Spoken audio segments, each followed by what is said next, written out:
Hello, and welcome back to part 2 of how to use Trauma Healing Institute's newest digital equipping report form.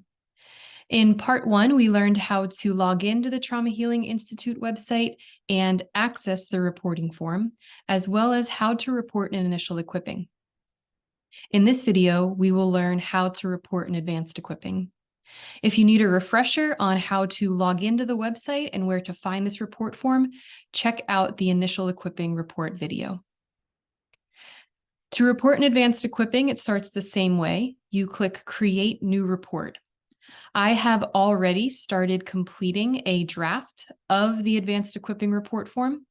As you can see here, I've selected Advanced and then filled out all of the same information. Once again, for an advanced equipping, you can also begin filling out this form prior to your equipping happening.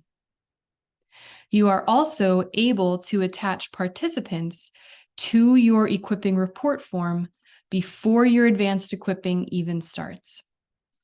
You can add participants in the same way as the initial equipping.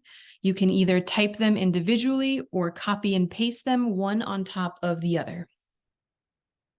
Add participants.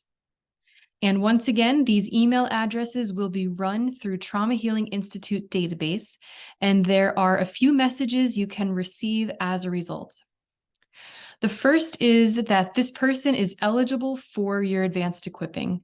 That means they have an account associated with Trauma Healing Institute, and they also have their 2 practicum healing groups reported in the database.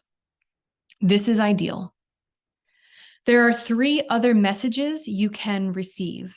The first is receiving an underqualified message. This means that this person with this email address does not have the 2 required practicum groups in their database record. So as the trainer, it would be important for you to follow up and ask them to complete reporting of their 2 practicum groups before their advanced gets started. Otherwise, they will not be able to be added to this report form.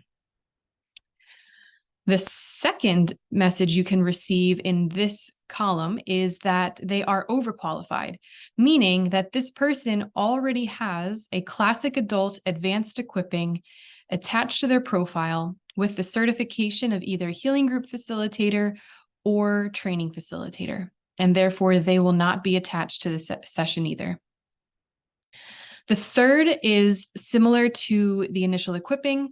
This person has no account associated with the Trauma Healing Institute database, nor do they have any healing groups associated with their record, and therefore they will not be attached to the equipping report form.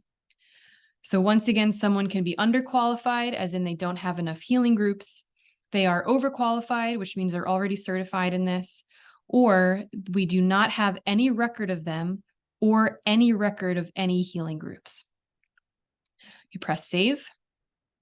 And once again, this saves as a draft here in your dashboard.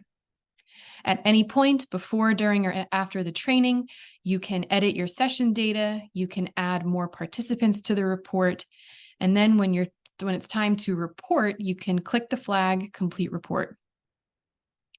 It's going to ask you basic information. Once again, when did this training end? How many hours did your training last? Any successes and challenges? It's going to ask the simple question, did this person pass? As in, did they pass the advanced equipping? If they did, you will get to choose which certification you are giving them, whether that be healing group facilitator or training facilitator. If someone does not pass, that means that their certification will remain apprentice facilitator. And you have the opportunity to leave comments in the section related to their profile. Once you review all the information, you can close and report. And like the initial equipping report, this advanced equipping report is immediately sent to the Trauma Healing Institute database, and there is a record of it here. You can view the report at any time after you submit it, but you are not able to edit your report once it is submitted to the database. We hope this is helpful and happy reporting.